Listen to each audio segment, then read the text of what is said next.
नानक की प्रभ बेनती अपनी भगति लाए। बाणी गुरु गुरु है बाणी बिच बाणी अमृत सारे। गुर बाणी कह सेवक जन मानै परतख गुरु निस्तारे। गुर बाणी कह सेवक जन मानै परतख गुरु निस्तारे। सतनाम श्री वाहिगुरु साहिब जी। श्री राग महला तीजा। सुन सुन काम गहेलिए क्या चल है बाह लुढ़ाए। अपना पिर ना पछान ही क्या मोह देश है जाए। सुन सुन काम गहेलिए। सतगुरु जोगो जोग अटल तख्त चबर छत्र जी दे मालक दसां पातशाहियां दी आत्मक जोत सारी दुनिया दे सांझे सतगुरु साहिब श्री गुरु ग्रंथ साहिब सच्चे पातशाह जी दी पावन पवित्र हजूरी दे विच जुड़ बैठी सरबत गुरु रूप साध संगत जी। आओ सारे गज बज के आखो वाहिगुरु जी का खालसा वाहिगुरु जी की फतेह। आप जी ने दासां तो पहला बहुत ही गुरमुख प्यारे रागी सिंह सहबानां दी रसना तो गुरबाणी दा बहुत ही रस भिन्ना कीर्तन सरवण कीता है। कलयुग मह कीर्तन प्रधाना गुरमुख जपीए लाए ध्याना। ऐसे कीर्तन की प्रथाए बचन आउंदे है। कथा बारे की कहा सब ते उत्तम हर की कथा। नाम सुनत दर्द दुख लथा। हरि परमेश्वर की कथा सब तो उत्तम है। नहीं तुल राम नाम विचार। वाहिगुरु परमेश्वर दे नाम दे तुल होर कोई भी विचार नहीं। ब्रह्म विद्या तो वड्डी कोई विद्या नहीं। सो कथा नूं सुन के नाम नूं सुन के नाम सुनत दर्द साडे अंदर एक दर्द हुंदा है ईरखा दा दर्द वो भी मिट जाता है। ईरखा रूपी दर्द दुख जमन मरण का दुख साडे गल पिया। बार बार जमी जाने ते बार बार मरी जाने। कदे किसे जूनी च कदे किसे जूनी च। 84 लाख जौन अपाई मानस को प्रभ दे देई वड़ियाई। 84 लाख जूनी दे विचों मानुख नूं सर्वोत्तम जाणिया जांदा हैगा। सो जमन मरण का दुख ईरखा रूपी दर्द जिहड़ा हरि परमेश्वर की कथा सुन के कट्टिया जाता है। रागां विच श्री राग है जे सच धरे प्यार। श्री राग की कथा चल रही है। 37 अंग ते कथा है। 37 तो 38 अंग तक अज आपां शब्द की विचार करनी है। गुरु अमरदास पातशाह जिन्हां दे बारे बचन आउंदे हन। भले अमरदास गुण तेरे तेरी उपमा तोहे बन आवै। गुरु अमरदास पातशाह सानू कलयुग दे जीवां नूं की उपदेश बख्शदे है। जिवें कल आपने सुनिया सी सिखां ने प्रश्न किया कि सृष्टि की रचना बारे दसो। ਕਿਸਨੇ ਰਚੀ ਸ੍ਰਿਸ਼ਟੀ। ਤਾਂ ਮਹਾਰਾਜ ਨੇ ਕਹਿ ਦਿੱਤਾ ਸੀ, ਭਾਈ ਆਪੇ ਕਾਰਨ ਕਰਤਾ ਕਰੈ, ਸ੍ਰਿਸ਼ਟ ਦੇਖੇ ਆਪ ਉਪਾਏ। ਕਰਤਾ ਵੀ ਆਪ ਹੈ ਅਤੇ ਕਾਰਨ ਵੀ ਉਹ ਆਪ ਹੀ ਬਣਦਾ ਹੈ। ਫਿਰ ਸ੍ਰਿਸ਼ਟੀ ਦੀ ਰਚਨਾ ਕਰਕੇ ਵੇਖਣ ਵਾਲਾ ਵੀ ਉਹ ਆਪ ਹੀ ਹੈ। ਵਾਹਿਗੁਰੂ ਇਹ ਜਾਣਦਾ ਸ੍ਰਿਸ਼ਟੀ ਦੀ ਰਚਨਾ ਕਦੋਂ ਹੋਈ, ਹੋਰ ਨਹੀਂ ਕੋਈ ਜਾਣ ਸਕਦਾ। ਜਾ ਕਰਤਾ ਸ੍ਰਿਸ਼ਟੀ ਕੋ ਸਾਜੈ, ਆਪੇ ਜਾਣੈ ਸੋਈ। ਸੋ ਅੱਜ ਸਤਿਗੁਰੂ ਮਹਾਰਾਜ ਜੀਵ ਇਸਤਰੀ ਨੂੰ, ਆਪਾਂ ਸਾਰੇ ਜੀਵ ਰੂਪ ਇਸਤਰੀ ਹਾਂ, ਸਾਡਾ ਸਾਰਿਆਂ ਦਾ ਪਤੀ ਹੈ ਜੋ ਪਰਮੇਸ਼ਰ ਹੈ। ਇਸ ਸ਼ਬਦ ਵਿੱਚ ਜੀਵ ਰੂਪ ਇਸਤਰੀ ਨੂੰ ਕੀ ਉਪਦੇਸ਼ ਦਿੰਦੇ ਹੈ, ਆਓ ਨਾਲ ਦੇ ਸਿੰਘ ਸਾਹਿਬਾਨ ਭਾਈ ਖੁਸ਼ਦੀਪ ਸਿੰਘ, ਜੋ ਕਿ ਹੁਣੇ 3 ਸਾਲ ਆਪਣੀ ਸਟੱਡੀ ਦਮਦਮੀ ਟਕਸਾਲ ਜਥਾ ਭਿੰਡਰਾ ਮਹਿਤਾ ਤੋਂ ਪੂਰੀ ਕਰਕੇ ਆਏ ਹੈ, ਉਹ ਗੁਰਬਾਣੀ ਦਾ ਪਾਠ ਕਰਨਗੇ। ਜਿੰਨੀ ਕੁ ਦਾਸ ਨੂੰ ਅਕਾਲ ਪੁਰਖ ਨੇ ਬੁੱਧੀ ਬਖਸ਼ਿਸ਼ ਕੀਤੀ ਹੈ, ਆਪ ਆਪਣੀ ਬੁੱਧ ਹੈ ਜੇਤੀ, ਵਰਨਤ ਭਿੰਨ ਭਿੰਨ ਤੋਹੇ ਤੇਤੀ, ਉਹਦੇ ਮੁਤਾਬਕ ਅਰਥ ਕਰਨ ਦਾ ਆਪਾਂ ਯਤਨ ਕਰਾਂਗੇ। ਕਰੋ ਯਤਨ ਜੇ ਹੋਏ ਮਿਹਰਬਾਨਾ, ਕੀ ਜੀਵ ਇਸਤਰੀ ਨੂੰ ਸਤਿਗੁਰੂ ਉਪਦੇਸ਼ ਬਖਸ਼ਦੇ ਹਨ। ਆਓ ਜੀ ਸਰਵਣ ਕਰੋ। ਸਤਿਨਾਮ ਸ੍ਰੀ ਵਾਹਿਗੁਰੂ ਸਾਹਿਬ ਜੀ। ਸ੍ਰੀ ਰਾਗ ਮਹੱਲਾ ਤੀਜਾ। ਸ਼੍ਰੀ ਰਾਗ ਹੈ ਮਹੱਲਾ ਤੀਜਾ। ਤੀਸਰੇ ਪਾਤਸ਼ਾਹ ਬਚਨ ਕਰ ਰਹੇ ਹਨ। ਸੁਣ ਸੁਣ ਕਾਮ ਗਹੇਲੀਏ, ਕਿਆ ਚੱਲਹਿ ਬਾਹ ਲੁਢਾਏ। ਹੇ ਜੀਵ ਇਸਤਰੀਏ, ਕਾਮ ਗਹੇਲੀਏ, ਗਹੇਲੀਏ ਦਾ ਅਰਥ ਪਕੜਿਆ ਹੋਣਾ। ਹੇ ਬਾਸ਼ਨਾ ਦੀ ਪਕੜੀ ਹੋਈ ਜੀਵ ਇਸਤਰੀਏ, ਕਾਮ ਦੀ ਪਕੜੀ ਹੋਈ ਜੀਵ ਇਸਤਰੀਏ, ਪੰਜੇ ਚੋਰਾਂ ਦੀ ਪਕੜੀ ਹੋਈ ਜੀਵ ਇਸਤਰੀਏ, 5 ਪ੍ਰਕਾਰ ਦੇ ਚੋਰ ਤੇ 5 ਵਿਸ਼ੇ ਸ਼ਬਦ ਸਪਰਸ਼ ਰੂਪ ਰਸ ਗੰਧ ਆਦਿਕ, ਇਹਨਾਂ ਵਿਸ਼ੇ ਵਿਕਾਰਾਂ ਦੀ ਪਕੜੀ ਹੋਈ ਜੀਵ ਇਸਤਰੀਏ, ਤੂੰ ਸੰਸਾਰ ਦੇ ਵਿੱਚ ਇਉਂ ਬਾਹਾਂ ਫਲਾ ਫਲਾ ਕੇ ਤੁਰੀ ਫਿਰਦੀ ਹੈ ਕਿ ਜਿਵੇਂ ਤੈਂ ਮਰਨਾ ਹੀ ਨਹੀਂ ਹੁੰਦਾ। ਆਪਣੀ ਹਾਲਤ ਇਹ ਹੈ, ਜੀਵ ਇਸਤਰੀ ਦੇ ਵਿੱਚ ਮਨੁੱਖ ਵੀ ਆ ਗਏ, ਪੁਰਸ਼ ਵੀ ਆ ਗਏ ਤੇ ਇਸਤਰੀ ਵੀ ਆ ਗਈ। ਆਪਣਾ ਠਾਕਰ ਏਕ ਸਵਾਈ ਨਾਰ, ਆਪਣਾ ਸਾਰਿਆਂ ਦਾ ਪਤੀ ਪਰਮੇਸ਼ਰ ਹੈ, ਆਪਾਂ ਸਾਰੇ ਉਹਦੀਆਂ ਇਸਤਰੀਆਂ ਹਾਂ। ਸੋ ਸਤਿਗੁਰੂ ਕਹਿੰਦੇ ਨੇ, ਹੇ ਜੀਵ ਇਸਤਰੀਏ, ਕਾਮ ਦੀ ਪਕੜੀ ਹੋਈ ਏ ਬਾਸ਼ਨਾਵਾਂ ਦੀ, ਕਿਆ ਚੱਲਹਿ ਬਾਹਾ ਲੋੜਾਏ, ਕੀ ਬਾਹਾਂ ਫਲਾ ਫਲਾ ਕੇ ਬੇਪਰਵਾਹੀ ਦੇ ਵਿੱਚ ਤੁਰਦੀ ਫਿਰ ਰਹੀ ਹੈ। ਹੇ ਜੀਵ ਇਸਤਰੀਏ, ਤੈਨੂੰ ਮਰਨਾ ਭੁੱਲ ਗਿਆ, ਇਸ ਕਰਕੇ ਵਿਸ਼ੇ ਵਿਕਾਰਾਂ 'ਚ ਪੈ ਕੇ ਪ੍ਰਵਿਰਤ ਹੋ ਕਰਕੇ ਬਾਹਾਂ ਫਲਾ ਫਲਾ ਕੇ ਜੀਵ ਤੁਰ ਰਿਹਾ, ਮਰਨਾ ਚੇਤੇ ਨਹੀਂ। ਜਿਸ ਮਨੁੱਖ ਦੇ ਮੌਤ ਯਾਦ ਹੈ, ਕੁਦਰਤੀ ਗੱਲ ਹੈ, ਉਹਦੇ ਰੱਬ ਵੀ ਯਾਦ ਹੁੰਦਾ ਹੈ। ਉਹ ਗਲਤ ਕੰਮ ਵੀ ਨਹੀਂ ਕਰਦਾ। ਜਦੋਂ ਮਨੁੱਖ ਨੂੰ ਮਰਨਾ ਭੁੱਲ ਜਾਂਦਾ ਹੈ, ਉਦੋਂ ਮਨੁੱਖ ਗਲਤ ਕੰਮਾਂ ਦੇ ਵਿੱਚ ਪ੍ਰਵਿਰਤ ਹੋ ਜਾਂਦਾ ਹੈ, ਵਿਸ਼ੇ ਵਿਕਾਰਾਂ 'ਚ ਪ੍ਰਵਿਰਤ ਹੋ ਜਾਂਦਾ ਹੈ। ਸੋ ਹੇ ਜੀਵ ਰੂਪ ਇਸਤਰੀਏ, ਤੂੰ ਕਾਮ ਦੀ ਪਕੜੀ ਹੋਈ ਜੀਵ ਇਸਤਰੀਏ, ਵਿਸ਼ੇ ਵਿਕਾਰਾਂ ਦੀ ਪਕੜੀ ਹੋਈ ਜੀਵ ਇਸਤਰੀਏ, ਇੱਕ ਨਾ ਨੂੰ ਸਭ ਸੋਝੀ ਆਈ।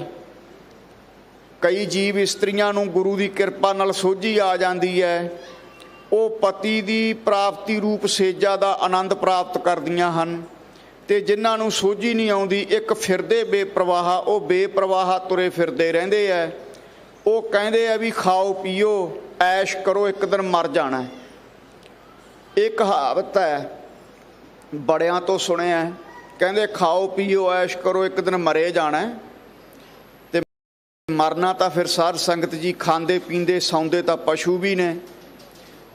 ਫਿਰ ਸਾਡੇ ਤੇ ਪਸ਼ੂਆਂ 'ਚ ਕੀ ਫਰਕ ਹੋਇਆ। ਸਤਿਗੁਰੂ ਕਹਿੰਦੇ ਆ, ਖਾਣਾ ਪੀਣਾ ਹੱਸਣਾ ਸੌਣਾ ਵਿਸਰ ਗਿਆ ਹੈ ਮਰਨਾ। ਖਸਮ ਵਸਾਰ ਖੁਆਰੀ ਕੀਨੀ ਧ੍ਰਿਗ ਜੀਵਨ ਨਹੀਂ ਰਹਿਣਾ। ਖਾਣਾ ਪੀਣਾ ਹੱਸਣਾ ਸੌਣਾ ਨੱਚਣਾ ਟੱਪਣਾ ਤਾਂ ਯਾਦ ਰਹਿ ਗਿਆ, ਪਰ ਭਾਈ ਤੈਨੂੰ ਮਰਨਾ ਭੁੱਲ ਗਿਆ ਵੀ ਇੱਕ ਦਿਨ ਸਰੀਰ ਨਾਸ਼ਵੰਤ ਹੈ। ਇਹ ਛੱਡ ਕੇ ਜਾਣਾ ਪਊ ਸੰਸਾਰ ਨੂੰ। ਇਸ ਕਰਕੇ ਇਹ ਵਾਸ਼ਨਾਵਾਂ ਦੀ ਕਾਮ ਦੀ ਪਕੜੀ ਹੋਈ ਏ ਜੀਵ ਇਸਤਰੀਏ, ਤੂੰ ਬੇਪਰਵਾਹੀ ਦੇ ਵਿੱਚ ਤੁਰੀ ਫਿਰਦੀ ਹੈ ਦਿਨ ਰਾਤ ਬਾਹਾਂ ਫਲਾ ਫਲਾ ਕੇ, ਤੈਨੂੰ ਮਰਨਾ ਚੇਤੇ ਨਹੀਂ।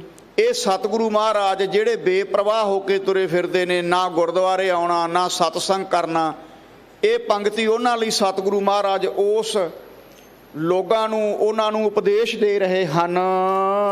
ਆਪਣਾ ਪਿਰ ਨਾ ਪਛਾਣਹੀ, ਕਿਆ ਮੋਹ ਦੇ ਸਹਿ ਜਾਏ। ਪਿਰ ਨਾਮ ਪਤੀ ਦਾ ਹੈ। ਹੇ ਜੀਵ ਇਸਤਰੀਏ, ਤੂੰ ਆਪਣੇ ਪਤੀ ਪਰਮੇਸ਼ਰ ਨੂੰ ਪਛਾਣਿਆ ਨਹੀਂ, ਪਤੀ ਪਰਮੇਸ਼ਰ ਦੇ ਨਾਮ ਨੂੰ ਤਾਂ ਜਪਿਆ ਨਹੀਂ, ਪਤੀ ਪਰਮੇਸ਼ਰ ਦੇ ਨਾਮ ਨੂੰ ਜਪਣ ਕਰਕੇ ਉਹਦੀ ਪ੍ਰਾਪਤੀ ਰੂਪੀ ਸੇਜਾ ਦਾ ਆਨੰਦ ਨਹੀਂ ਮਾਣਿਆ, ਸਿਮਰਨ ਨਹੀਂ ਕੀਤਾ, ਦਿਨ ਰਾਤ ਬਸ ਖਾਣਾ ਪੀਣਾ ਸੌਣਾ ਹੱਸਣਾ ਨੱਚਣਾ ਟੱਪਣਾ ਯਾਦ ਰਹਿ ਗਿਆ। ਆ ਕਈ ਗੁਰਬਾਣੀ ਦੇ ਗਲਤ ਅਰਥ ਕਰਦੇ ਐ, ਜਿਹੜੇ ਬਹੁਤਾ ਨੱਚਦੇ ਟੱਪਦੇ ਨੇ ਗੰਦੇ ਗਾਣਿਆਂ ਤੇ, ਕਹਿ ਦਿੰਦੇ ਆ ਜੀ ਬਾਣੀ 'ਚ ਵੀ ਲਿਖਿਆ ਨੱਚਣ ਕੁੱਦਣ ਮਣਕਾ ਚਾਓ। ਅਗਲੀ ਪੰਗਤੀ ਵੀ ਪੜ੍ਹ ਲਿਆ ਕਰੋ। ਇਹਦਾ ਮਤਲਬ ਹੈ ਮਨ ਦੇ ਚਾਅ ਨੇ ਨੱਚਣਾ ਟੱਪਣਾ, ਗੁਰਬਾਣੀ ਨਹੀਂ ਆਗਿਆ ਦਿੰਦੀ। ਜਿਹੜਾ ਮਨ ਦੇ ਪਿੱਛੇ ਲੱਗ ਗਿਆ ਉਹਨੂੰ ਮਨਮੁਖ ਕਹਿੰਦੇ ਆ, ਜਿਹੜਾ ਗੁਰੂ ਦਾ ਪੱਲਾ ਫੜਦਾ ਉਹਨੂੰ ਗੁਰਮੁਖ ਕਹਿੰਦੇ ਆ। ਇਸ ਕਰਕੇ ਗੁਰਬਾਣੀ ਦਾ ਗਲਤ ਅਰਥ ਨਹੀਂ ਕਰਨਾ ਆਪਣੇ ਸਵਾਰਥ ਵਾਸਤੇ। ਸੋ ਸਤਿਗੁਰੂ ਕਹਿੰਦੇ ਨੇ ਆਪਣਾ ਪਿਰ ਨਾ ਪਛਾਣਹੀ, ਤਾਂ ਆਪਣੇ ਪਿਰ ਪਤੀ ਨੂੰ ਪਛਾਣਿਆ ਨਹੀਂ ਜੀਵ ਇਸਤਰੀਏ। ਤੇ ਜਦੋਂ ਫਿਰ ਸਰੀਰ ਛੱਡ ਕੇ ਪਰਲੋਕ ਨੂੰ ਤੈਂ ਗਮਨ ਕਰਨਾ, ਉੱਥੇ ਕਿਹੜੇ ਮੂੰਹ ਲੈ ਕੇ ਦਰਗਾਹ ਨੂੰ ਜਾਵੇਂਗੀ ਤੂੰ। ਜਦੋਂ ਧਰਮਰਾਏ ਨੇ ਲੇਖਾ ਮੰਗਿਆ, ਧਰਮਰਾਏ ਜਬ ਲੇਖਾ ਮੰਗਾ ਤਬ ਕੌਣ ਪੜਦਾ ਤੇਰਾ ਢੱਕ ਹੈ। ਕਈ ਕਹਿ ਦਿੰਦੇ ਆ ਜੀ ਐਵੇਂ ਡਰਾਈ ਜਾਂਦੇ ਨੇ, ਕੋਈ ਧਰਮ ਰਾਜਾ ਨਹੀਂ ਹੁੰਦਾ, ਕੋਈ ਜਮਦੂਤ ਨਹੀਂ ਹੁੰਦਾ। ਅੱਜ ਕੱਲ੍ਹ ਦੇ ਤਰਕਵਾਦੀ ਪ੍ਰਚਾਰਕ ਕਹਿੰਦੇ ਫਿਰਦੇ ਆ ਗੁਰਬਾਣੀ ਤਾਂ ਜਗ੍ਹਾ ਜਗ੍ਹਾ ਜ਼ਿਕਰ ਕਰਦੀ ਹੈ। ਭਗਤ ਕਬੀਰ ਸਾਹਿਬ ਨੂੰ ਜਦੋਂ ਗੁਰੂ ਨਾਨਕ ਮਿਲੇ ਹੈ, ਉਦੋਂ ਕਬੀਰ ਸਾਹਿਬ ਨੇ ਕਿਹਾ ਸੀ, ਕਬੀਰ ਜਮ ਕਾ ਠੇਂਗਾ ਬੁਰਾ ਹੈ ਉਹ ਨਾ ਸਹਿਆ ਜਾਏ, ਏਕ ਜੋ ਸਾਧੂ ਮੋਹੇ ਮਿਲਿਓ ਤਿਨ ਲੀਆ ਅੰਚਲ ਲਾਏ। ਜਮਾਂ ਦੀ ਮਾਰ ਬੜੀ ਬੁਰੀ ਹੈ, ਤੇ ਪਰ ਹੁਣ ਗੁਰੂ ਨਾਨਕ ਰੂਪ ਸਾਧੂ ਮੈਨੂੰ ਮਿਲ ਗਏ ਹੈ, ਹੁਣ ਮੈਨੂੰ ਜਮਾਂ ਦੀ ਮਾਰ ਦਾ ਡਰ ਨਹੀਂ ਰਿਹਾ। ਕਿੱਡੀ ਵੱਡੀ ਬਾਬਾ ਕਬੀਰ ਸਾਹਿਬ ਜੀ ਦੀ ਭਗਤੀ। 15 ਭਗਤਾਂ ਦੇ ਵਿੱਚੋਂ ਸਾਰਿਆਂ ਤੋਂ ਵੱਧ ਬਾਣੀ ਭਗਤ ਕਬੀਰ ਸਾਹਿਬ ਦੀ, ਲਗਭਗ 532 ਦੇ ਨੇੜੇ ਤੇੜੇ ਸ਼ਬਦ ਸਲੋਕ ਹੈ। ਐਡੇ ਮਹਾਂਪੁਰਸ਼ੇ ਬਚਨ ਕਹਿ ਰਹੇ ਹੈ। ਆਪਾਂ ਕਹਿ ਦਿੰਦੇ ਹਾਂ ਕੋਈ ਜਮਦੂਤ ਨਹੀਂ, ਕੋਈ ਧਰਮ ਰਾਜਾ ਨਹੀਂ। ਗੁਰਬਾਣੀ 'ਚ ਤਾਂ ਜਗ੍ਹਾ ਜਗ੍ਹਾ ਕਿਹਾ ਕਿ ਜਿਹੜਾ ਸਤਸੰਗ ਕਰਦਾ ਸਾਧ ਸੰਗ ਧਰਮ ਰਾਏ ਕਰੇ ਸੇਵਾ, ਸਾਧ ਸੰਗ ਸੋਭਾ ਸੁਰਦੇਵਾ। ਜਿਵੇਂ ਆਹ ਦੁਨੀਆ ਹੈ ਨਾ, ਇਸ ਤਰ੍ਹਾਂ ਉਹ ਵੀ ਇੱਕ ਦੁਨੀਆ ਹੈ, ਉਹ ਵੀ ਇੱਕ ਸੰਸਾਰ ਹੈ ਜਿਹੜਾ ਇਹਨਾਂ ਨੰਗੀਆਂ ਅੱਖਾਂ ਦੇ ਨਾਲ ਨਹੀਂ ਵੇਖਦਾ, ਦਿਵ ਦ੍ਰਿਸ਼ਟੀ ਨਾਲ ਹੀ ਦੇਖਿਆ ਜਾਂਦਾ ਹੈ। ਗੁਰਬਾਣੀ ਦੇ ਵਿੱਚ ਜੋ ਲਿਖਿਆ ਤਿੰਨ ਕਾਲ ਸੱਤ ਹੈ, ਜੋ ਸਾਡੇ ਮਹਾਂਪੁਰਸ਼ਾਂ ਨੇ ਭਗਤਾਂ ਨੇ ਗੁਰੂਆਂ ਨੇ ਲਿਖਿਆ। ਸੰਤਨ ਕੀ ਸੁਨ ਸਾਚੀ ਸਾਖੀ, ਜੋ ਬੋਲ ਹੈ ਸੋ ਪੇਖੈ ਆਖੀ। ਜੋ ਸਾਡੇ ਗੁਰੂਆਂ ਮਹਾਂਪੁਰਸ਼ਾਂ ਨੇ ਅੱਖਾਂ ਨਾਲ ਦੇਖਿਆ ਉਹੀ ਗੁਰਬਾਣੀ ਦੇ ਵਿੱਚ ਲਿਖਿਆ ਸਾਧ ਸੰਗਤ ਜੀ, ਜੋ ਅਨੁਭਵ ਦੇ ਨੇਤਰਾਂ ਨਾਲ ਦੇਖਿਆ। ਹੁਣ ਆਪਣਾ ਲੈਵਲ ਹੈ ਨਹੀਂ, ਬੱਚਾ ਹੋਵੇ ਨਰਸਰੀ ਕਲਾਸ ਦਾ ਤੇ ਟੀਕਾ ਟਿੱਪਣੀ ਕਰੇ ਐਮਏ ਵਾਲੇ ਤੇ PhD ਵਾਲੇ ਤੇ ਸ਼ੋਭਾ ਨਹੀਂ ਦਿੰਦਾ। ਉਹ ਤਾਂ ਬ੍ਰਹਮ ਗਿਆਨ ਦੀਆਂ ਵੱਡੀਆਂ ਵੱਡੀਆਂ ਡਿਗਰੀਆਂ, ਵੱਡੀਆਂ ਵੱਡੀਆਂ ਅਵਸਥਾਵਾਂ ਸੀ ਉਹਨਾਂ ਦੀਆਂ, ਜਿਨ੍ਹਾਂ ਦੀ ਬਾਣੀ ਦਰਜ ਹੈ, ਬ੍ਰਹਮ ਦੀ ਵਿਚਾਰ ਹੈ ਸਾਰੀ ਬਾਣੀ। ਸੋ ਇਸ ਕਰਕੇ ਆਪਾਂ ਉਹਨਾਂ ਦੀ ਬਾਣੀ ਤੇ ਕਿੰਤੂ ਪ੍ਰੰਤੂ ਕਰੀਏ। ਸਾਧ ਸੰਗਤ ਜੀ ਕਿੱਥੇ ਭਲਾ ਹੋਵੇਗਾ। ਧਰਮ ਰਾਜਾ ਵੀ ਹੈ, ਜਮ ਵੀ ਹੈ, ਪਰਲੋਕ ਵੀ ਹੈ। ਸੋ ਮਹਾਰਾਜ ਕਹਿ ਰਹੇ ਹੈ ਗੁਰੂ ਅਮਰਦਾਸ, ਹੇ ਜੀਵ ਇਸਤਰੀਏ ਤੈਂ ਆਪਣੇ ਪਤੀ ਪਰਮੇਸ਼ਰ ਨੂੰ ਪਛਾਣਿਆ ਨਹੀਂ, ਉਹਦੀ ਪ੍ਰਾਪਤੀ ਰੂਪ ਸੇਜਾ ਦਾ ਆਨੰਦ ਨਹੀਂ ਮਾਣਿਆ। ਕਿਹੜਾ ਮੂੰਹ ਲੈ ਕੇ ਤੂੰ ਪਰਲੋਕ ਵਿੱਚ ਜਾਵੇਂਗੀ ਜਦੋਂ ਧਰਮ ਰਾਜੇ ਦੇ ਸਾਹਮਣੇ ਤੈਨੂੰ ਪੇਸ਼ ਕੀਤਾ ਜਾਊ। ਧਰਮ ਰਾਏ ਜਬ ਲੇਖਾ ਮੰਗਾ ਤਬ ਕੌਣ ਪੜਦਾ ਤੇਰਾ ਢੱਕ ਹੈ। ਉੱਥੇ ਫਿਰ ਤੇਰਾ ਪੜਦਾ ਕੌਣ ਕੱਜੇਗਾ ਤੇਰੇ ਗੁਨਾਹਾਂ ਦਾ। ਕੀਤੇ ਹੋਏ ਗੁਨਾਹਾਂ ਦੇ ਮੁਤਾਬਕ ਤੈਨੂੰ ਸਜ਼ਾ ਮਿਲੇਗੀ। ਸੋ ਇਹੀ ਨਾ 24 ਘੰਟੇ ਸੋਚਿਆ ਕਰੀਏ ਵੀ ਖਾਓ ਪੀਓ ਐਸ਼ ਕਰੋ ਮਰ ਜਾਣਾ। ਫਿਰ ਸਾਡੇ ਤੇ ਪਸ਼ੂਆਂ 'ਚ ਕੀ ਫਰਕ ਰਹਿ ਗਿਆ। ਇਸ ਕਰਕੇ ਆਓ ਸਤਿਗੁਰੂ ਕਹਿੰਦੇ ਭਾਈ ਫਿਰ ਕਿਹੜਾ ਮੂੰਹ ਲੈ ਕੇ ਹੇ ਜੀਵ ਤੂੰ ਨਾਮ ਜਪਦਾ ਨਹੀਂ, ਕਿਹੜਾ ਮੁਖ ਲੈ ਕੇ ਪ੍ਰਲੋਕ ਨੂੰ ਜਾਵੇਂਗਾ। ਜਿਨੀ ਸਖੀ ਕੰਤ ਪਛਾਣਿਆ ਹਉ ਤਿਨ ਕੈ ਲਾਗੋ ਪਾਏ। ਅੱਗੇ ਸਤਿਗੁਰੂ ਵਡਿਆਈ ਦਿੰਦੇ ਨੇ ਆਪਣੇ ਪਿਆਰਿਆਂ ਨੂੰ।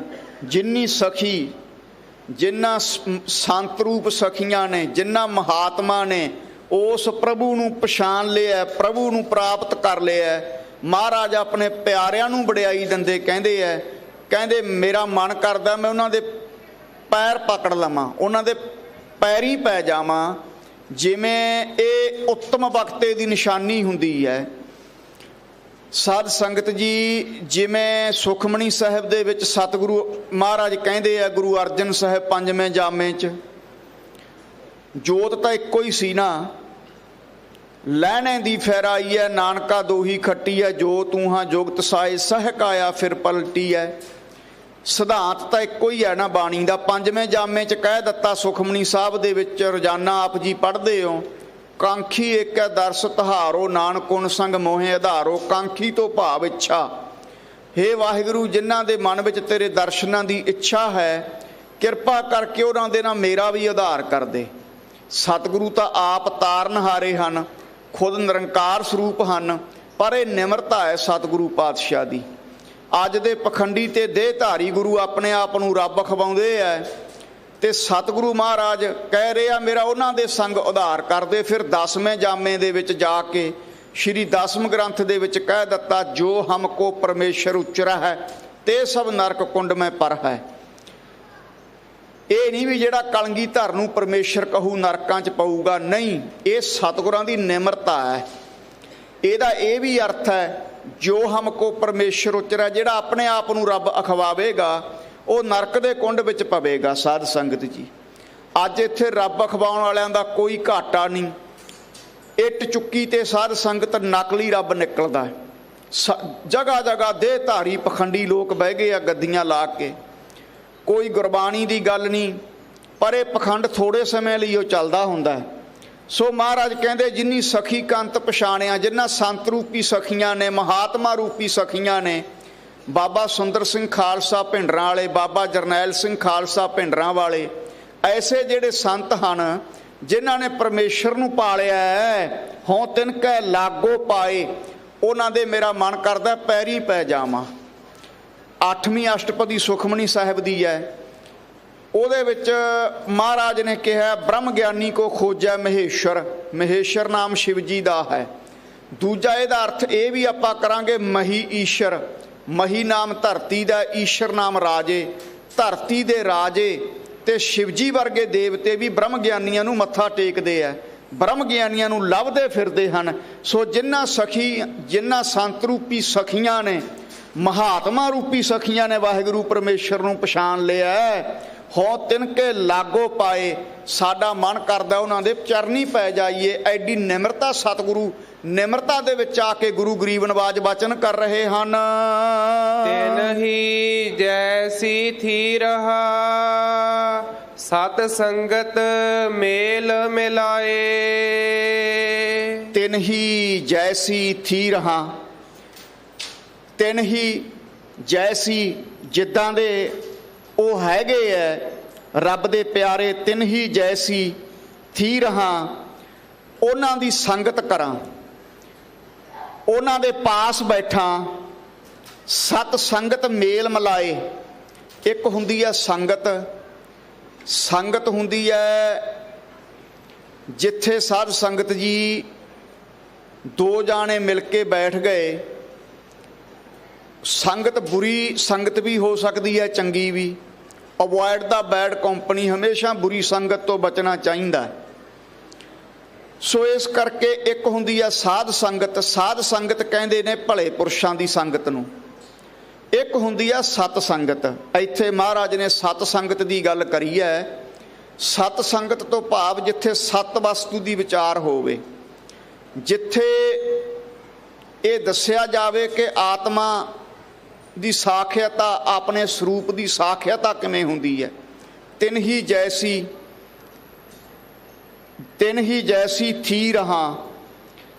ਉੱਥੇ ਮੈਂ ਰਹਾਂ, ਉੱਥੇ ਬਸਾਂ, ਉੱਥੇ ਬੈਠਾਂ, ਸਤਸੰਗ ਕਰਾਂ।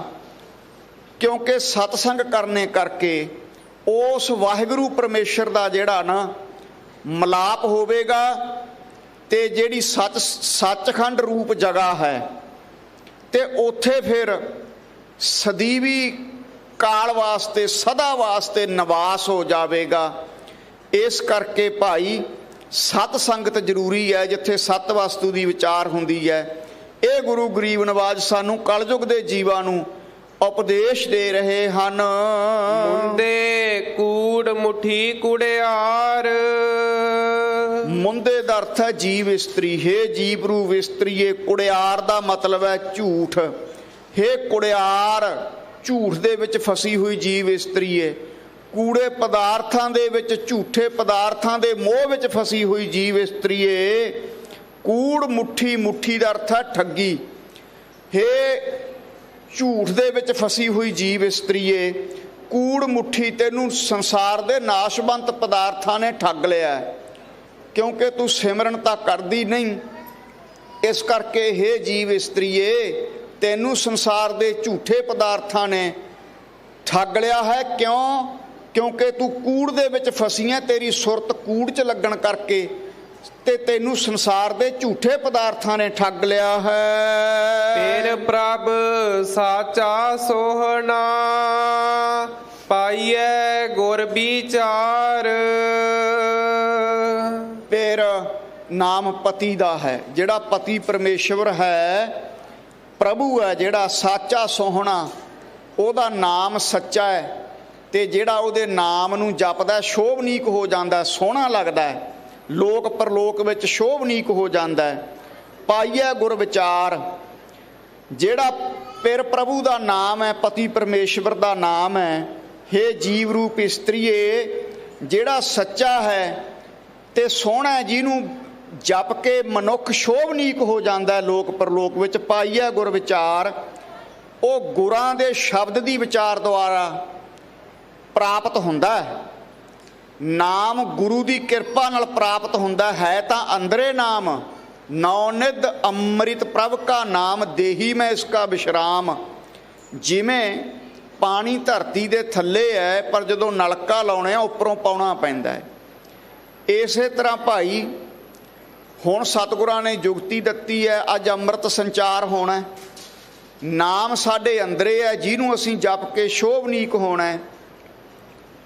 ਸੋ ਪਹਿਲਾਂ ਪੰਜਾਂ ਪਿਆਰਿਆਂ ਤੋਂ ਅੰਮ੍ਰਿਤ ਛਕ ਕੇ ਗੁਰਮੰਤਰ ਤੇ ਮੂਲ ਮੰਤਰ ਦ੍ਰਿੜ ਕਰਵਾਉਣਾ ਪੈਣਾ। ਪੰਜਾਂ ਪਿਆਰਿਆਂ ਨੇ ਗੁਰਮੰਤਰ ਤੇ ਮੂਲ ਮੰਤਰ ਦ੍ਰਿੜ ਕਰਾਉਣਾ। ਫਿਰ ਅੰਦਰੋਂ ਸਾਧ ਸੰਗਤ ਜੀ ਨਾਮ ਅੰਮ੍ਰਿਤ ਹੈ ਜਿਹੜਾ ਚੱਲ ਪੈਂਦਾ। ਇਹ ਜੁਗਤੀ ਹੈ ਜੋ ਗੁਰੂ ਮਹਾਰਾਜ ਨੇ ਸਾਨੂੰ ਦੱਸੀ ਹੈ। ਗੁਰੂ ਘਰ ਦੀ ਮਰਿਆਦਾ, ਕੱਲਾ ਬੰਦਾ ਕੋਈ ਨਾਮ ਨਹੀਂ ਕਿਸੇ ਨੂੰ ਦੇ ਸਕਦਾ। ਜਿਵੇਂ ਆ ਪਖੰਡੀ ਦੇਹ ਧਾਰੀ ਕੰਨਾਂ 'ਚ ਨਾਮ ਦੰਦੇ ਤੁਰੇ ਫਿਰਦੇ ਆ, ਕਹਿ ਦਿੰਦੇ ਨੇ ਅੱਗੇ ਨਾ ਕਿਸੇ ਨੂੰ ਜਾ ਕੇ ਦੱਸੀ। ਇਹ ਕਿਹੜਾ ਨਾਮ ਹੈ ਜਿਹੜਾ ਅੱਗੇ ਨਾ ਜਾ ਕੇ ਦੱਸੀ? ਸਾਡੇ ਸਤਿਗੁਰਾਂ ਦਾ ਤਾਂ ਪਿਓ ਦਾਦੇ ਕਾ ਖੋਲ ਡਿੱਠਾ ਖਜ਼ਾਨਾ, ਆ ਸਾਰਾ ਖਜ਼ਾਨਾ ਭਰਿਆ ਪਿਆ ਗੁਰੂ ਗ੍ਰੰਥ ਸਾਹਿਬ ਦੇ ਰੂਪ ਦੇ ਵਿੱਚ।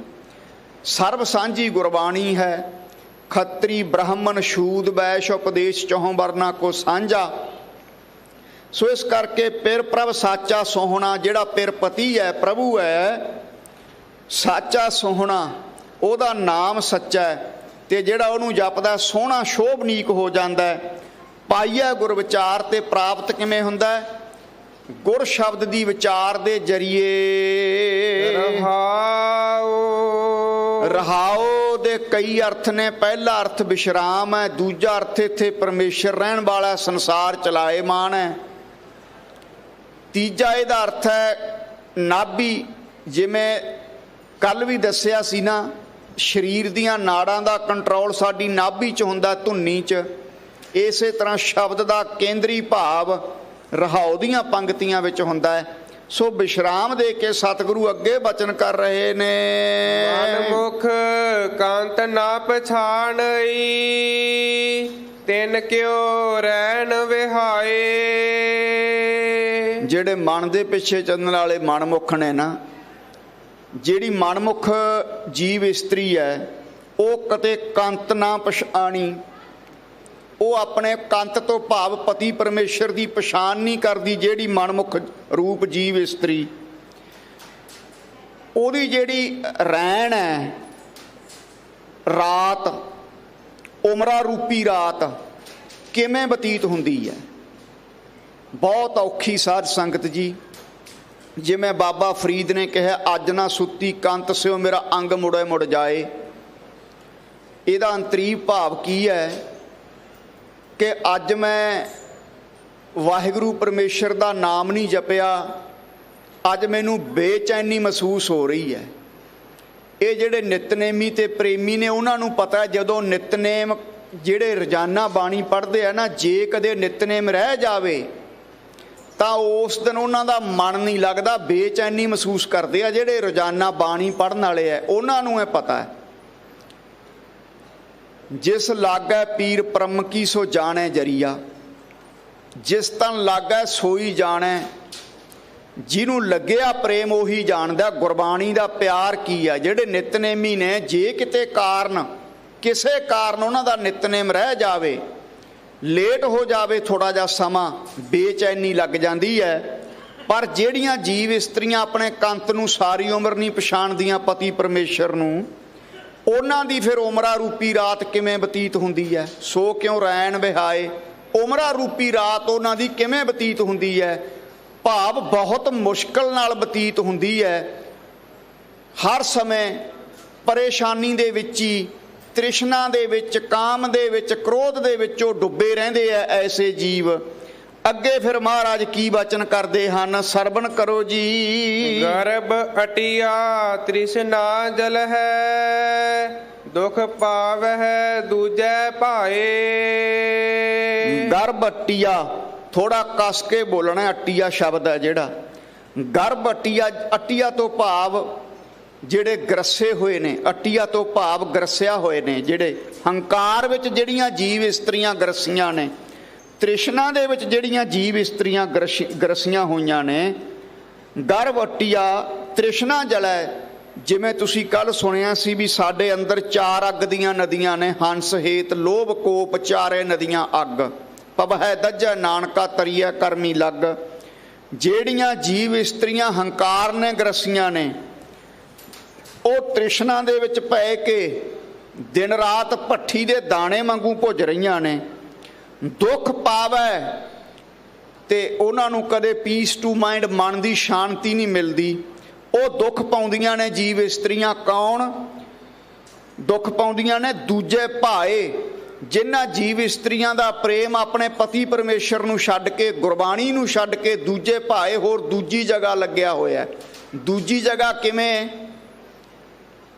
ਹੈ? ਤਾਂ ਗੁਰਸਿੱਖ ਛਕਿਆ ਅੰਮ੍ਰਿਤ, ਕਈ ਦੇਖਿਆ ਪੰਜਾਬ ਦੇ ਵਿੱਚ ਅੰਮ੍ਰਿਤ ਵੀ ਛਕਿਆ, ਤੇ ਆ ਦੀਵਾਲੀ ਦੇ ਦਿਨਾਂ 'ਚ ਕਈ ਦੇਖੇ ਨੇ ਮੜੀਆਂ 'ਚ ਦੀਵੇ ਜਗਾਉਂਦੇ ਤੁਰੇ ਫਿਰਦੇ ਆ, ਕਿਸੇ ਦੇਵੀ ਦੇਵਤੇ ਦੇ ਅੱਗੇ ਦੀਵੇ ਜਗਾਉਂਦੇ ਫਿਰਦੇ ਆ। ਇਹਦਾ ਭਾਵ ਹੈ ਦੂਜੇ ਭਾਏ। ਤੇ ਜਿਹੜੀ ਜੀਵ ਇਸਤਰੀ ਨੇ ਪਤੀ ਪਰਮੇਸ਼ਰ ਦੇ ਨਾਮ ਦਾ ਪੱਲਾ ਛੱਡ ਦਿੱਤਾ, ਉਹਦੀ ਉਮਰਾ ਰੂਪੀ ਰਾਤ ਬੜੀ ਔਖੀ ਬਤੀਤ ਹੁੰਦੀ ਹੈ। ਉਹ ਹੰਕਾਰ ਦੇ ਵਿੱਚ ਗਰਸੀ ਹੋਈ, ਤ੍ਰਿਸ਼ਨਾ ਦੇ ਵਿੱਚ ਪੈ ਕੇ ਦਿਨ ਰਾਤ ਜਲਦੀ ਹੈ। ਦੁੱਖ ਪਾਵ ਹੈ, ਉਹਨੂੰ ਦੁੱਖ ਮਿਲਦਾ ਦਿਨ ਰਾਤ। ਕਿਹਨੂੰ? ਦੂਜੇ ਭਾਏ। ਜਿਹੜੀ ਜੀਵ ਇਸਤਰੀ ਪਰਮੇਸ਼ਰ ਤੋਂ ਬਿਨਾਂ ਹੋਰ ਦੇਵੀ ਦੇਵਤਿਆਂ ਦੇ ਨਾਲ ਪ੍ਰੇਮ ਕਰਦੀ ਹੈ। ਗੁਰਬਾਣੀ ਕਹਿੰਦੀ ਹੈ ਦੇਵੀ ਦੇਵਾ ਪੂਜੀਏ ਭਾਈ, ਕਿਆ ਮੰਗੋ ਕਿਆ ਦੇ। ਇਹ ਭਾਈ ਜਿਹਦਾ ਧਰਮ ਹੈ ਉਹਨੂੰ ਮੁਬਾਰਕ ਹੈ। ਪਰ ਗੁਰਸਿੱਖਾ, ਜੇ ਤੂੰ ਅੰਮ੍ਰਿਤ ਪਾਨ ਕਰਕੇ ਕੋਈ ਹੰਨੇ ਦੀ, ਕੋਈ ਬੰਨੇ ਦੀ, ਕੋਈ ਪਹਾੜਾਂ ਵਾਲੀ ਰੰਨੇ ਦੀ, ਢੋਲ ਢਮੱਕਾ ਸਰਬਰ ਦਾ, ਜੇ ਤੂੰ ਆ ਲਾਲਾਂ ਵਾਲੇ ਦੇ ਅੱਗੇ ਅੰਮ੍ਰਿਤ ਛਕ ਕੇ ਵੀਰਵਾਰ ਨੂੰ ਰੋਟ ਚੜਾਉਂਦਾ ਰਿਹਾ, ਕਦੇ ਕਿਸੇ ਦੇਵੀ ਦੇ ਤੁਰ ਗਿਆ, ਕਿਤੇ ਤੁਰ ਗਿਆ, ਦੂਜੇ ਭਾਏ ਗੁਰੂ ਨੂੰ ਛੱਡ ਕੇ, ਨਾਮ ਨੂੰ ਛੱਡ ਕੇ ਦੂਜੀ ਜਗ੍ਹਾ ਪ੍ਰੇਮ ਲਾ ਲਿਆ। ਹੇ ਜੀਵ ਇਸਤਰੀਏ, ਹੰਕਾਰ ਦੇ ਵਿੱਚ ਫਿਰ ਗਰਸੀ ਹੋਈ ਜੀਵ ਇਸਤਰੀਏ, ਤ੍ਰਿਸ਼ਨਾ ਦੀ ਅੱਗ ਵਿੱਚ ਜਲੇਂਗੀ। ਕਿਉਂ?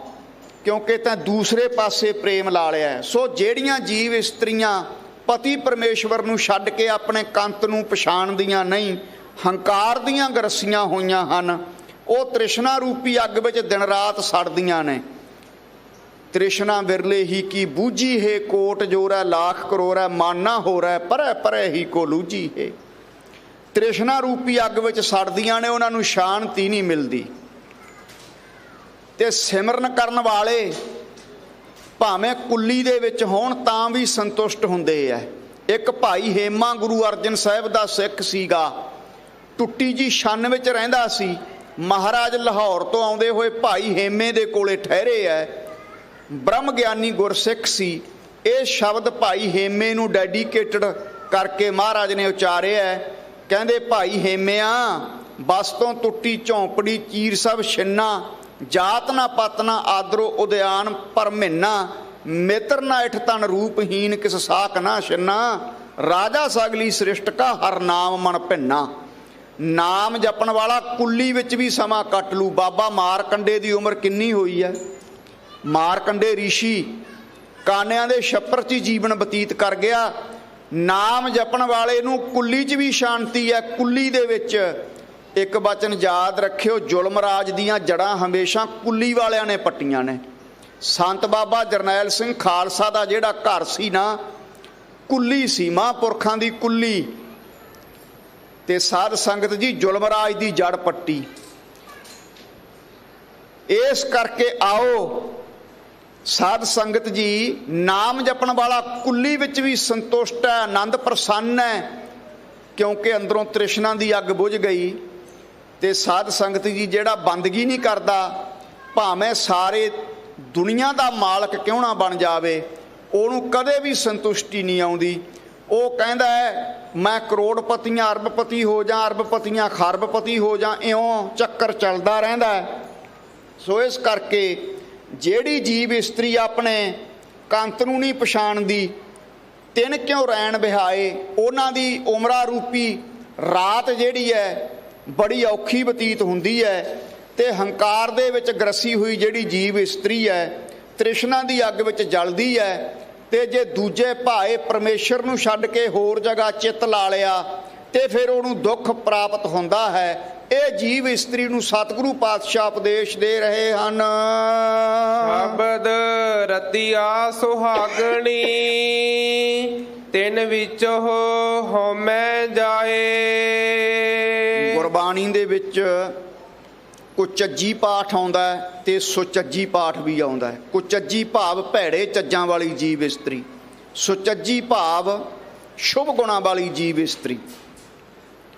ਤੇ ਹੁਣ ਅੱਗੇ ਮਹਾਰਾਜ ਦੱਸਦੇ ਨੇ, ਜਿਹੜੀ ਸੁਚੱਜੀ ਜੀਵ ਇਸਤਰੀ ਹੈ, ਸ਼ਬਦ ਰਤੀਆਂ ਸੁਹਾਗਣੀ, ਜਿਹੜੀ ਸੁਹਾਗਣੀ ਹੈ। ਕੌਣ ਸੁਹਾਗਣੀ ਹੈ? ਜਿਹੜੀ ਜੀਵ ਇਸਤਰੀ ਨੇ ਆਪਣੇ ਅੰਤਸ਼ਕਰਨ ਰੂਪ ਸੇਜਾ ਤੇ ਪਤੀ ਪਰਮੇਸ਼ਵਰ ਦੀ ਪ੍ਰਾਪਤੀ ਕਰ ਲਈ ਹੈ। ਸ਼ਬਦ ਵਿੱਚ ਜਿਹੜੀ ਜੀਵ ਇਸਤਰੀ ਜੁੜ ਗਈ, ਸ਼ਬਦ ਰਤੀਆ ਸੁਹਾਗਣੀ, ਜਿਹੜੀ ਜੀਵ ਇਸਤਰੀ ਸ਼ਬਦ ਵਿੱਚ ਰੱਤੀ ਹੋਈ ਹੈ, ਜੁੜੀ ਹੋਈ ਹੈ। ਨਾਮ 'ਚ ਨਿਤਨੇਮ 'ਚ ਜਿਹੜਾ ਜੀਵ ਜੁੜਿਆ ਹੈ, ਤਿੰਨ ਵਿੱਚੋਂ ਹਉਮੈ ਜਾਏ। ਉਸ ਜੀਵ ਰੂਪ ਇਸਤਰੀ ਦੇ ਅੰਦਰੋਂ ਹਉਮੈ ਦਾ ਨਾਸ਼ ਹੋ ਜਾਂਦਾ ਹੈ। ਜਿੰਨਾ ਸਮਾਂ ਨਾਮ ਦੇ ਲੜ ਨਹੀਂ ਲੱਗਦੇ, ਯਾਦ ਰੱਖਿਓ ਅੰਦਰੋਂ ਹੰਕਾਰ ਨੇ ਖੜਾ ਨਹੀਂ ਛੱਡਣਾ। ਨਾਮ ਜਿਹੜਾ ਨਾ, ਇਹ ਸਾਡੇ ਅੰਦਰੋਂ ਕਾਮ ਨੂੰ ਵੀ ਖਤਮ ਕਰੂ, ਕਾਮ ਨੂੰ ਵੀ ਸੁਰ ਵਿੱਚ ਕਰ ਦੇਵੇਗਾ, ਕ੍ਰੋਧ ਨੂੰ ਵੀ ਸੁਰ ਵਿੱਚ ਕਰ ਦੇਵੇਗਾ। ਹੁਣ ਇਹ ਜਿਹੜੇ ਪੰਜ ਵਿਕਾਰ ਨੇ ਬੇਸੁਰੇ ਹੋਏ ਹੈ, ਇਹਨਾਂ ਨੂੰ ਸੁਰ ਵਿੱਚ ਕਰੇਗਾ ਨਾਮ। ਇਸ ਕਰਕੇ ਸਾਧ ਸੰਗਤ ਜੀ, ਸ਼ਬਦ ਰਤੀਆਂ ਸੁਹਾਗਣੀ, ਜਿਹੜੀਆਂ ਸੁਹਾਗਣੀ ਸ਼ੋਭਾਵੰਤੀਆਂ ਇਸਤਰੀਆਂ, ਸੁਹਾਗਣੀ ਇਸਤਰੀਆਂ ਜਿਹੜੀਆਂ ਨਾਮ ਦੇ ਵਿੱਚ ਜੁੜ ਜਾਂਦੀਆਂ ਹਨ, ਤਿੰਨ ਵਿੱਚੋਂ ਹਉਮੈ ਜਾਏ। ਉਹਨਾਂ ਦੇ ਅੰਦਰੋਂ ਹਉਮੈ ਦਾ ਅਭਾਵ ਹੋ ਜਾਂਦਾ ਹੈ, ਹੰਕਾਰ ਦਾ ਨਾਸ਼ ਹੋ ਜਾਂਦਾ ਹੈ। ਪਿਰ ਰਾਵਹਿ ਆਪਣਾ, ਤਿਨਾ ਸੁਖੇ ਸੁਖ ਵਿਹਾਏ। ਪਹਿਲਾਂ ਮਨਮੁਖਾਂ ਦੀ ਗੱਲ ਕੀਤੀ ਹੈ, ਹੁਣ ਆ ਦੋ ਪੰਕਤੀਆਂ 'ਚ ਗੁਰਮੁਖਾਂ ਦੀ ਗੱਲ ਕਰ ਰਹੇ ਆ ਸਤਿਗੁਰੂ। ਸਦਾ ਪਿਰ ਰਾਵੈ ਆਪਣਾ, ਸਦਾ ਪਿਰ ਨਾਮ ਪਤੀ ਪਰਮੇਸ਼ਵਰ ਦਾ ਹੈ।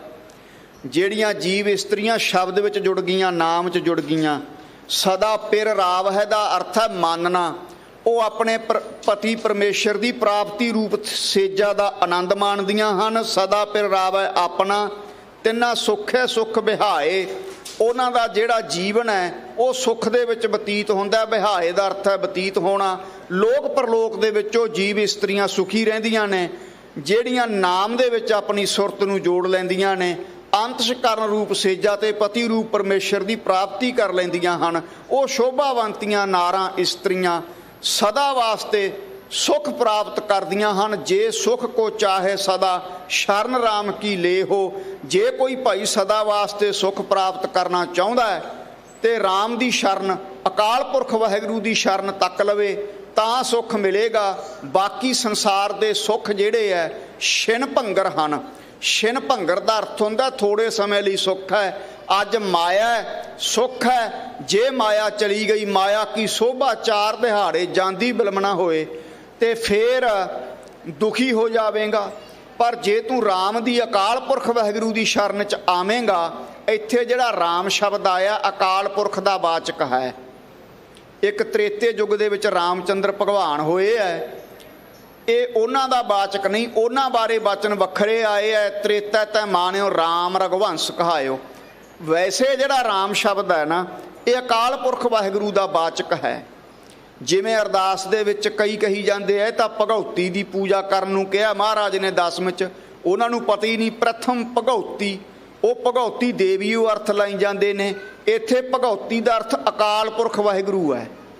ਇਸ ਕਰਕੇ ਭਾਈ ਸਦਾ ਪਿਰ ਰਾਵ ਹੈ ਆਪਣਾ। ਜਿਹੜੀਆਂ ਜੀਵ ਰੂਪ ਇਸਤਰੀਆਂ ਨੇ ਆਪਣੇ ਪਤੀ ਪਰਮੇਸ਼ਵਰ ਦੀ ਪ੍ਰਾਪਤੀ ਕਰ ਲਈ ਹੈ ਅੰਤਸ਼ਕਰਨ ਰੂਪ ਸੇਜਾ, ਤੇ ਉਹ ਸਦਾ ਹੀ ਸੁਖੀ ਰਹਿੰਦੀਆਂ ਨੇ ਤੇ ਉਹਨਾਂ ਦਾ ਸਮਾਂ ਲੋਕ ਪ੍ਰਲੋਕ ਵਿੱਚ ਸੁੱਖਾਂ ਨਾਲ ਵਿਹਾਏ ਤੋਂ ਭਾਵ ਬੀਤਦਾ ਹੈ। ਗਿਆਨ ਵਿਹੂਣੀ ਪਿਰ ਮੁਤੀਆ ਪਿਰ ਮਨਾ ਪਾਇਆ ਜਾਏ।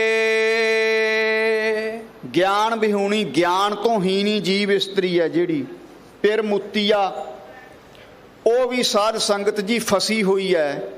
ਕਾਹਦੇ 'ਚ? ਵਿਸ਼ੇ ਵਿਕਾਰਾਂ 'ਚ। ਪਿਰ ਮੁਤੀਆ ਪਿਰ ਮਨਾ ਪਾਇਆ ਜਾਏ।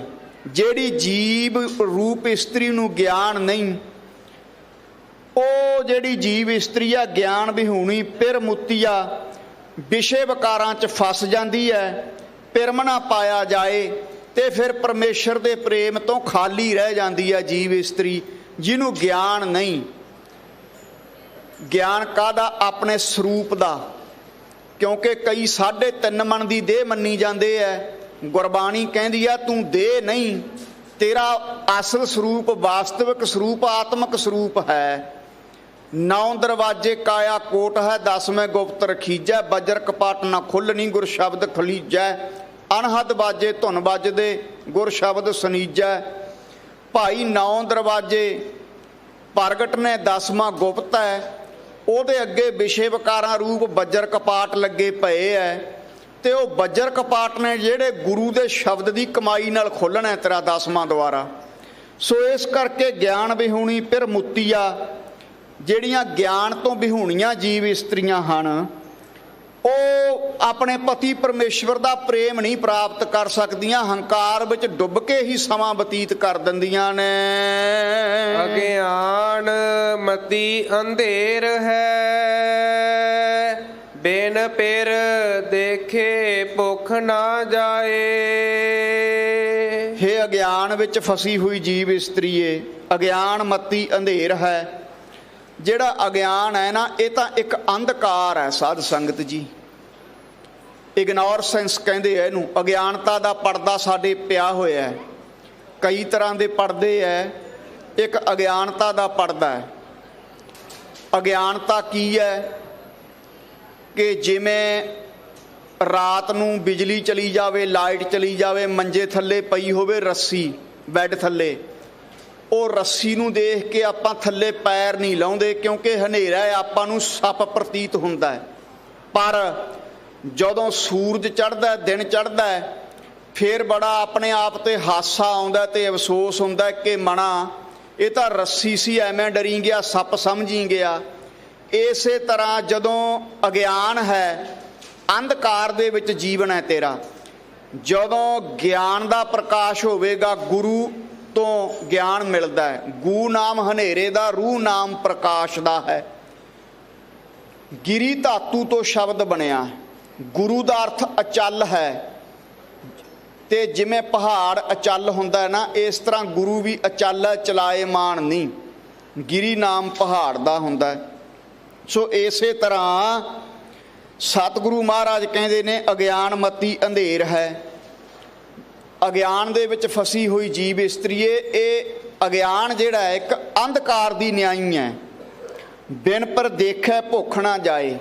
ਹੇ ਜੀਵ ਇਸਤਰੀਏ, ਜਿੰਨਾ ਸਮਾਂ ਤੂੰ ਗੁਰੂ ਦੁਆਰਾ ਗਿਆਨ ਲੈ ਕੇ ਖੰਡੇ ਬਾਟੇ ਦਾ ਅੰਮ੍ਰਿਤ ਛਕ ਕੇ ਪੰਜਾਂ ਪਿਆਰਿਆਂ ਤੋਂ ਨਾਮ ਦਿਰੜ ਕਰਕੇ ਭਾਈ ਕਮਾਈ ਨਹੀਂ ਕਰਦਾ ਤੂੰ, ਤਾਂ ਬਿਨ ਪਰ ਦੇਖੇ ਭੁੱਖ ਨਾ ਜਾਏ। ਬਿਨਾਂ ਪਰਮੇਸ਼ਰ ਦੇ ਦਰਸ਼ਨਾਂ ਤੋਂ ਤੂੰ ਅੰਧਕਾਰ ਦੇ ਵਿੱਚ ਹੈ, ਤੇ ਬਿਨਾਂ ਪਰਮੇਸ਼ਰ ਦੇ ਦਰਸ਼ਨਾਂ ਤੋਂ ਤੇ ਇਹ ਜਿਹੜੀ ਵਿਸ਼ੇ ਵਿਕਾਰਾਂ ਦੀ ਭੁੱਖ ਹੈ, ਤ੍ਰਿਸ਼ਨਾ ਰੂਪੀ ਭੁੱਖ ਹੈ, ਇਹ ਤੇਰੇ ਅੰਦਰੋਂ ਜਾਣੀ ਨਹੀਂ। ਬਿਨਾਂ ਪਰਮੇਸ਼ਰ ਦੇ ਦਰਸ਼ਨਾਂ ਤੋਂ, ਬਿਨਾਂ ਬਾਣੀ ਪੜ੍ਹੇ ਤੋਂ।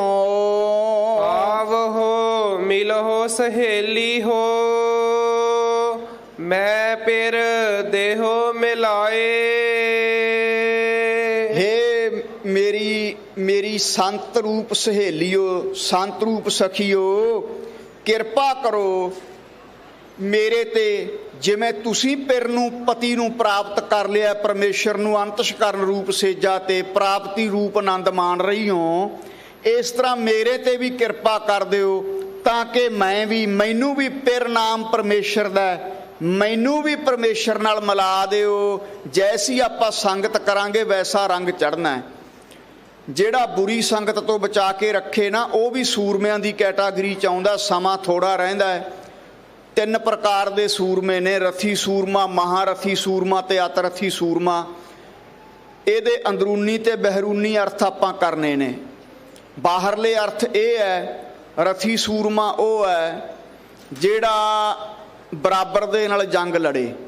ਮਹਾਰਥੀ ਸੂਰਮਾ ਉਹ ਹੈ ਜਿਹੜਾ ਇਕੱਲਾ ਸੈਂਕੜਿਆਂ ਦੇ ਨਾਲ ਲੜਨ ਦੀ ਤਾਕਤ ਰੱਖਦਾ ਹੋਵੇ।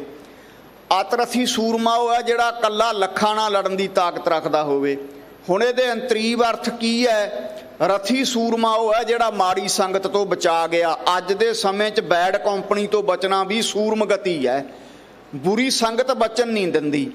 ਕਦੇ ਸਿਨੇਮਿਆਂ 'ਚ ਚਲੇ ਜਾਣਾ, ਇਹ ਵੀ ਇੱਕ ਬੁਰੀ ਸੰਗਤ ਆ। ਕਦੇ ਨਸ਼ੇ ਕਰਨ ਵਾਲਿਆਂ ਕੋਲੇ ਬਹਿ ਜਾਣਾ, ਇਹ ਤਾਂ ਗੁਰੂ ਦੀ ਕਿਰਪਾ ਅੱਜ ਆਪਣੇ ਸਾਰਿਆਂ ਤੇ, ਜਿਹੜਾ ਆਪਾਂ ਗੁਰੂ ਦਰਬਾਰ 'ਚ ਬੈਠੇ ਆ।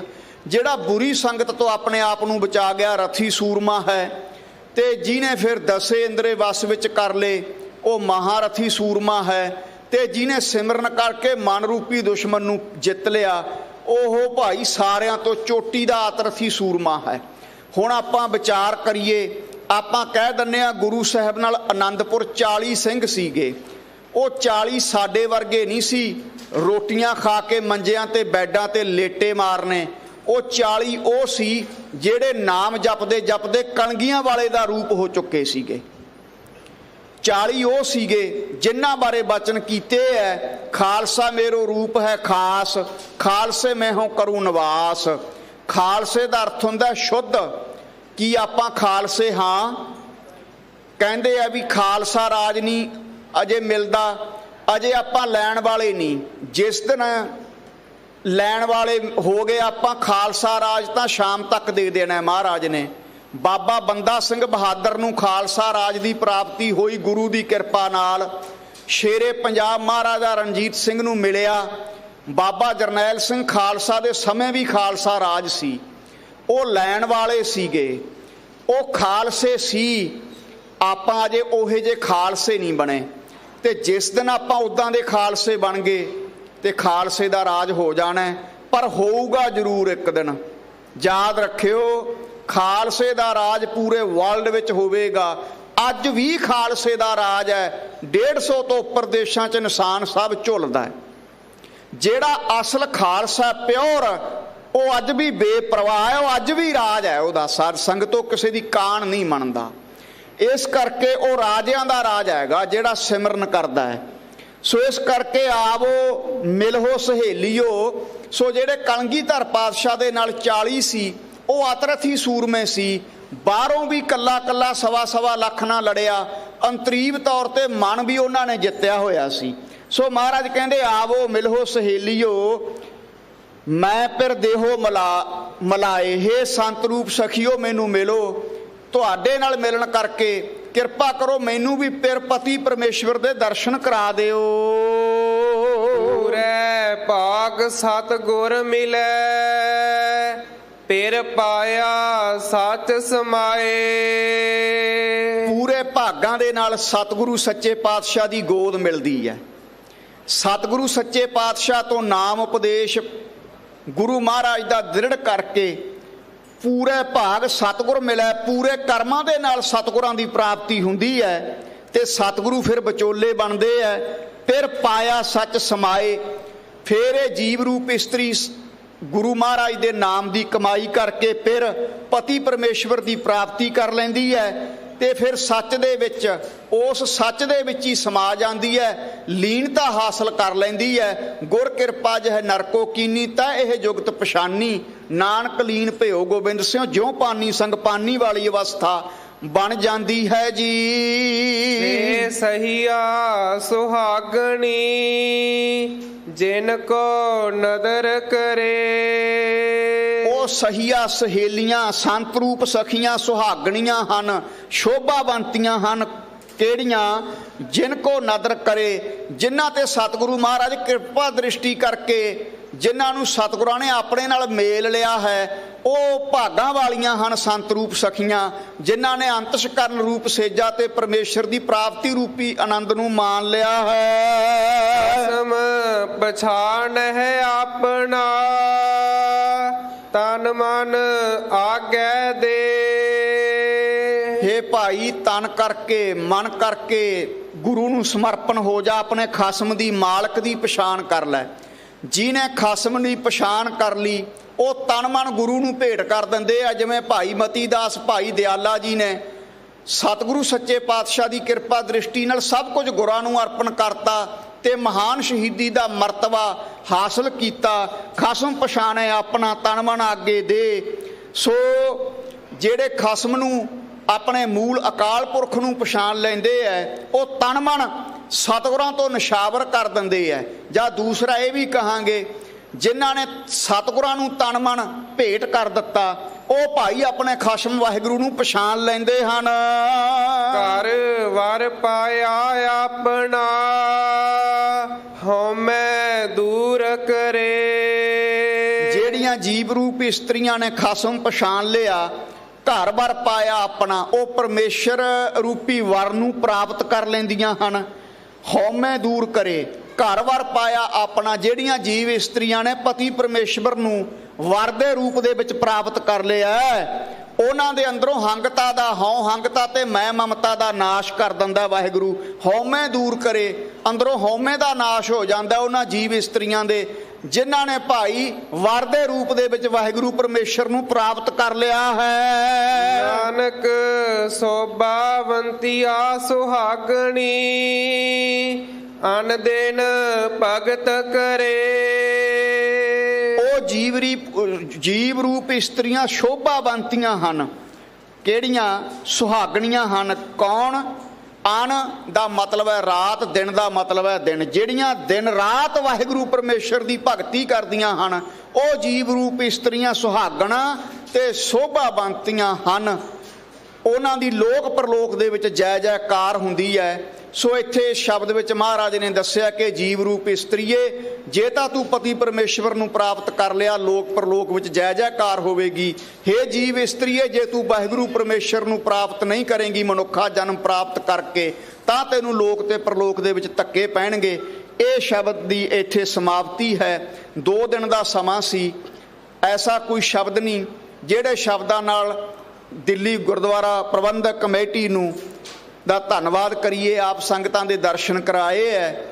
ਸਾਰੇ ਕਮੇਟੀ ਮੈਂਬਰ ਸਾਹਿਬਾਨ, ਪ੍ਰਧਾਨ ਸਾਹਿਬ, ਸਪੈਸ਼ਲੀ ਸਾਰਿਆਂ ਦਾ ਧੰਨਵਾਦ ਸੰਗਤ ਦਾ, ਕਿਉਂਕਿ ਜਿਹੜੀ ਕਮੇਟੀ ਹੈ ਨਾ ਅੱਜ ਦੇ ਸਮੇਂ 'ਚ, ਇਹ ਭਾਵਨਾ ਵਾਲੇ ਗੁਰਸਿੱਖ ਨੇ ਸਾਰੇ, ਜੋ ਅਸੀਂ ਦੇਖੇ ਹੈ। ਇਹ ਕੋਈ ਚਾਪਲੂਸੀ ਨਹੀਂ, ਭਾਵਨਾ ਵਾਲੇ ਤੇ ਯੂਨੀਵਰਸਲ ਥਿੰਕਿੰਗ ਬ੍ਰਹਿਮੰਡੀ ਸੋਚ ਵਾਲੇ ਨੇ। ਨਹੀਂ ਤਾਂ ਆਮ ਤੌਰ ਤੇ ਦੇਖਿਆ ਅੱਜ ਦਾ ਸਮਾਂ ਐਸਾ, ਗੱਲ ਗੱਲ ਤੇ ਟੀਕਾ ਟਿੱਪਣੀ ਕਰਨ ਵਾਲੇ ਬੜੇ ਹੋ ਗਏ ਐ, ਪਰ ਇਹ ਗੁਰਮੁਖ ਪਿਆਰੇ ਸਾਰੇ ਕਮੇਟੀ ਮੈਂਬਰ ਸਾਹਿਬਾਨ, ਪ੍ਰਧਾਨ ਜੀ ਸਾਰੇ ਭਾਵਨਾ ਵਾਲੇ ਐ। ਸਾਰਿਆਂ ਦਾ ਧੰਨਵਾਦ। ਸਤਿਕਾਰਯੋਗ ਸਿੰਘ ਸਾਹਿਬ ਗੁਰੂ ਮਹਾਰਾਜ ਦੀ ਹਜ਼ੂਰੀ 'ਚ ਬੈਠੇ ਆ, ਗੁਰਮੁਖ ਪਿਆਰੇ ਭਾਈ ਰਣਜੀਤ ਸਿੰਘ ਜੀ, ਇਹਨਾਂ ਦਾ ਵੀ ਧੰਨਵਾਦ। ਇਹ ਜੋ ਕਥਾ ਦੀ ਬਖਸ਼ਿਸ਼ ਹੋਈ ਹੈ, ਇਹ ਸਾਰੀ ਦਮਦਮੀ ਟਕਸਾਲ ਦੀ ਕਿਰਪਾ ਹੈ। ਇੱਥੇ ਵੀ ਮਹਾਂਪੁਰਖ ਬਾਬਾ ਹਰਨਾਮ ਸਿੰਘ ਖਾਲਸਾ ਸੇਵਾਵਾਂ ਕਰਾ ਰਹੇ ਹੈ। ਮਹਾਂਪੁਰਖਾਂ ਦੀ ਬੜੀ ਵੱਡੀ ਸੇਵਾ ਹੈ। ਸੰਤ ਬਾਬਾ ਜਰਨੈਲ ਸਿੰਘ ਖਾਲਸਾ ਦੀ ਯਾਦਗਾਰ ਬਣਾਈ, ਉਹਨਾਂ ਦੇ ਜਨਮ ਨਗਰ ਰੋਡੇ ਪਿੰਡ ਵਿੱਚ ਜਨਮ ਸਥਾਨ ਬਣਾਇਆ। ਇਹ ਮਹਾਂਪੁਰਖਾਂ ਦੀਆਂ ਸੇਵਾਵਾਂ ਹਨ। ਆਓ ਹੁਣ ਆਪਾਂ 2 ਪੰਕਤੀਆਂ ਪੜ੍ਹ ਕਰਕੇ ਸਮਾਪਤੀ ਕਰੀਏ। ਜਦੋਂ ਫੇਰ ਕਦੇ ਸਮਾਂ ਮਿਲਿਆ ਤੇ ਫੇਰ ਜ਼ਰੂਰ ਆਪ ਸੰਗਤਾਂ ਦੇ ਚਰਨਾਂ ਦੇ ਵਿੱਚ ਹਾਜ਼ਰ ਹੋਵਾਂਗੇ। ਆਓ ਹੁਣ 2 ਪੰਕਤੀਆਂ ਪੜ੍ਹ ਕਰਕੇ ਸਮਾਪਤੀ ਹੈ ਜੀ। ਘਰ ਵਰ ਪਾਇਆ ਆਪਣਾ, ਹਉ ਮੈਂ ਦੂਰ